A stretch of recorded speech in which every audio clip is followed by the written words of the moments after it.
ठाकुर जी बोले, जजन जाजन इष्टभृति करले काटे महाभीति। ये वर्तमान घोर कलियुग महाभीति के युग है।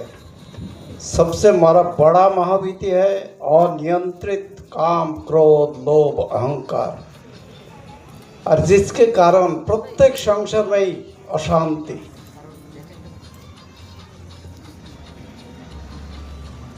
ठाकुर जी के पास एक माँ आई, वो भक्त समावेश के माता लोगों के बीच बैठी है, उनके आंखों में आंसू, संसार में अशांति। वो माँ अपना पति के दोष के बारे में ठाकुर जी को कैसा बताए? वो मन ही मन सोच रहे, ठाकुर जी तो अंतर्यामी है, सभी जानते हैं। तो माँ जब जाने लगे, ठाकुर जी को प्रणाम करके उठते ही ठाकुर जी बोले, ओ माँ, तुम्हारे पति को एक बार साथ में लेकर आना है यहाँ पे। माँ के आंखों में और आंसू आ गए, खुद को संभाल लिया, घर चले गए। उनके पति दारू पीते हैं, कोठी में जाती है। अब उनके पति को बताया, जो चलो हम एक बार ठाकुर जी के पास जाते हैं। उनके पति बोला, मैं कभी नहीं जाऊंगा। ठाकुर जी के पास गए तो मेरा दारू बंद कर देंगे ठाकुर जी, मैं नहीं जाऊंगा ठाकुर जी के पास। तो उनके वो माँ बोले, देखो हमारे संसार में इतना अभाव अनटन है, हम पेट भर के खाना भी नहीं खा पाते, लेकिन जो लोग ठाकुर जी के पास जाते हैं उनकी अवस्था देखो, सच्चल हो गया, वाच्छा हो गया। तुम चाहते तुम्हारे बाल बच्चा ऐसे ही भूखा प्यासा रहे? तो उनके पति मान गए, लेकिन एक शर्त पे, तुम जाके ये मत बोलो मैं दारू पीता हूँ और कोठी में जा, तो बिल्कुल नहीं बोलना। तो बोले नहीं, हम नहीं बोलेंगे ऐसा। तो आए दोनों, माँ और उनके पति, ठाकुर जी को प्रणाम करके उनके पति जैसा ही उठा, ओ मनी, तुमसे मैं एक चीज़ मांगूंगा, तुम दोगे? वो पति बोले, ठाकुर जी आप जो भी मांगो मैं दूंगा, लेकिन मैं दारू नहीं छोड़ पाऊंगा। आप दारू के बारे में मुझे कुछ मत बोलो। तो ठाकुर जी बोले, मैं तुम्हें दारू के बारे में नहीं बोलूँगा, और बाकी मैं जो करने बोलूँगा वो तुम कर पाओगे? हाँ ठाकुर जी मैं करूँगा। तुम घर से जो चप्पल पहन के आए, वो चप्पल हाथ में लेके मेरे पीठ में 12 जोर से घा लगा दो। वो भक्त घुटना टेक कर ठाकुर जी के सामने बैठ गए, दोनों आंखों में वो फूट फूट कर रो रहे, ठाकुर जी ये क्या साजा दिया तुमने मुझे? बहुत देर तक रोए, बाद में बोले, ठाकुर जी मैं दारू छोड़ दूंगा, मैं जो भी काम, बुरा काम करता हूँ सब छोड़ दूंगा, लेकिन तुम्हारे पीठ पे मैं एक भी घा नहीं लगा पाऊंगा। तो ऐसा है हमारे ठाकुर जी, जो उनके संस्पर्श में आके, जैसा परशमणि के स्पर्श से लोहा सोना हो जाता, ऐसे दुष्ट, दानव, पापी, तापी सब एक आदर्श इंसान बन जाते हैं।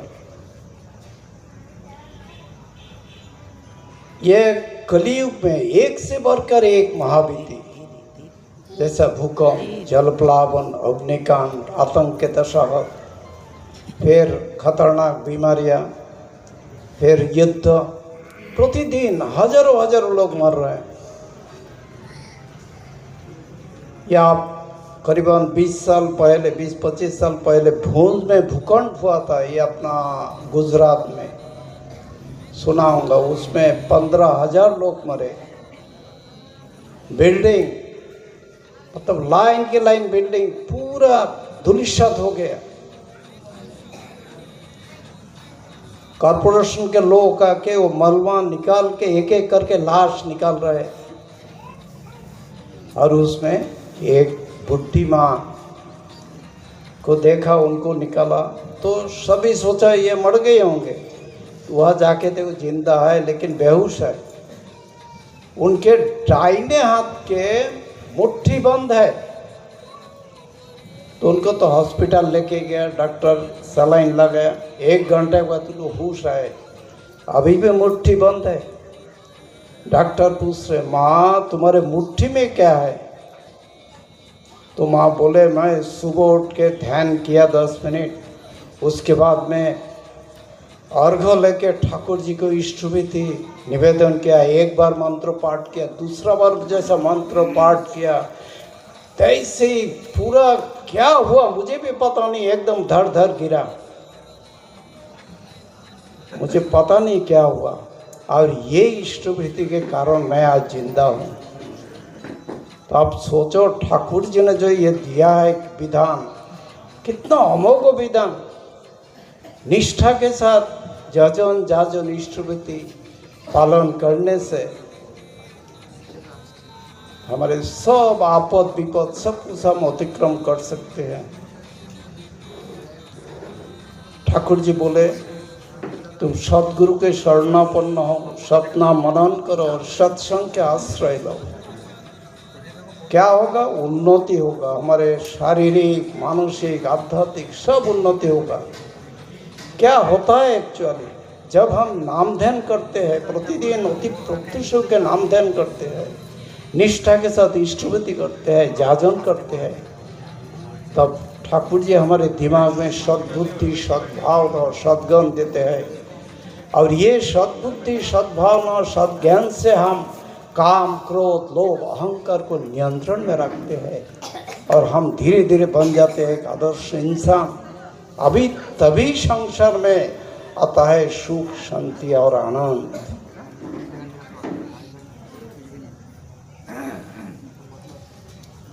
हमारे यहाँ जो सुनामी आए थे मद्रास में, बहुत साल पहले आए थे,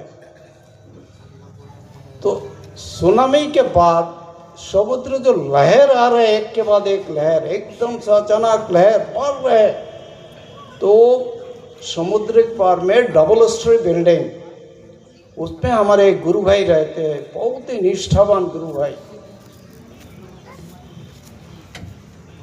तो सब लोग डबल स्टोरी बिल्डिंग के ऊपर गए, देख रहे समुद्र के लहर। वो देखते देखते उनके बिल्डिंग तक आ गए, अभी बिल्डिंग के ऊपर तक आ रहे लहर। और जो 3 बिल्डिंग के लोग हैं उन्होंने क्या क्या, ऊपर बिल्डिंग के ऊपर जो रस्सी है कपड़ा सुखाने के लिए, वो रस्सी अपना कमर में बांध रहे क्योंकि लहर न बहाने जाए। तो दादा माँ भी रस्सी ढूंढ रहे, तो दादा बोले, इधर आओ, मेरे पास खड़े हो जाओ।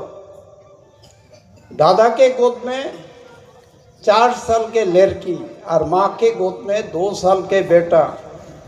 तो दादा माँ के हाथ पकड़ा, नाम करो, ठाकुर जी के सिवाय कोई हमें नहीं बता सकते, नाम करो।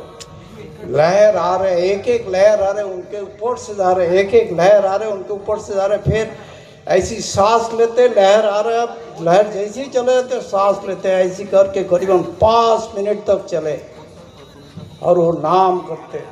वो कैसा है? स्तंभ जैसा खड़ा है। ठाकुर जी बोले ना जी, ये जजन जाजन इष्टवृत्ति निष्ठा सहकर जो पालन करते हैं, वो विपद आपद में स्तंभ जैसा खड़ा रहता, उसको कोई नहीं कुछ हिला सकते। और बाद में जब लहर कम हो गया, पानी के पीछे मुड़ के देखे, जो उनके आजू बाजू के घर, जो तीनों बिल्डिंग के जो लोग थे, एक भी लोग नहीं है वहाँ पे। ये है जजन जाजन इष्टवृत्ति पालन करने का महत्व। हमें पालन करना है, अगर बांचना है, एक आदर्श इंसान बनना है, सुख शांति पाना है, तो हमें यह जजन जाजन इष्टवृत्ति निखुत रूप से पालन करना ही है। आप लोग सुस्वस्थ रहिए, यही प्रार्थना करते हो परम दयाल के चरण में। जय गुरु।